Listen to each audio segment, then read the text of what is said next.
ബ്രസീലും ക്രൊയേഷ്യയും തമ്മിൽ ഒരു quarter final മത്സരം ഉണ്ടായിരുന്നു. മത്സരം കഴിയുന്ന സമയത്ത് 1-1 ഗോളില്ല. പിന്നെ ഷൂട്ടൗട്ടിലേക്ക് പോയി. ഷൂട്ടൗട്ടിൽ ബ്രസീൽ തോറ്റുപോയി. ബ്രസീൽ ഫാൻസ് ആരൊക്കെ കുട്ടികളുടെ കൈപത്തി? കുറച്ച് ആൾക്കാരുണ്ട്. അർജന്റീന ഫാൻസ് ആരൊക്കെ ഉണ്ട്? ഞാനും ഉണ്ട്.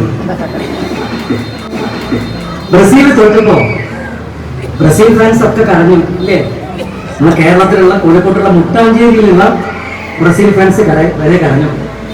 ആ സമയത്ത് ഖത്തറില് ആ മത്സരം തോറ്റ സമയത്ത് ഗ്രൗണ്ടിൽ ഒരു മൂലക്ക് പോയി നെയ്മർ ഇങ്ങനെ കരഞ്ഞുകൊണ്ടിരിക്കാം.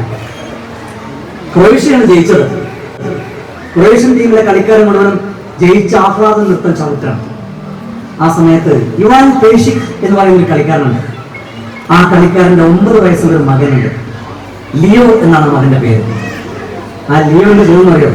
തന്റെ പിതാവിന്റെ സഹകളിക്കാരും ആഹ്ലാദ നൃത്തം ചവിട്ടുന്നതിനിടയിൽ നിന്ന് മെല്ലെ മെല്ലെ നടന്ന് ദൂരെ കരഞ്ഞുകൊണ്ടിരിക്കുന്ന നെയ്മറിന്റെ അടുത്തേക്ക് പോയിട്ട് ആ നെയ്മറിനോട് ചേർത്ത് പിടിച്ചു. ഒരു ഷെയ്ക്കാൻ കൊടുത്തു. കരഞ്ഞുകൊണ്ടിരുന്ന നെയ്മർ ഈ കുട്ടിയും ചേർത്ത് പിടിച്ചു. വിജയത്തിന്റെ കൊടുമുടിയിൽ നിൽക്കുന്ന സമയത്ത് തോറ്റുപോയവരെ കൂടി ഉൾക്കൊള്ളുന്നതാണ് ആ 9 വയസ്സുകാരനായ ലിയോ നമ്മോട് വിളിച്ചു പറഞ്ഞത്.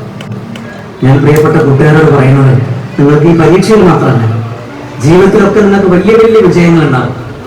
ആ വലിയ വിജയങ്ങൾ ഉണ്ടാകുമ്പോൾ തോറ്റുപോയവരെ നോക്കി പരിഹസിക്കാതെ, അവർക്ക് മുമ്പിൽ അഹങ്കരിക്കാതെ, അവരെ കൂടി ചേർത്ത് പിടിക്കാൻ കഴിയുക എന്നതാണ് നിങ്ങളുടെ ഏറ്റവും വലിയ വിജയം എന്ന് തിരിച്ചറിയണമെന്നാണ് എനിക്ക് അവസാനമായി പറയാൻ.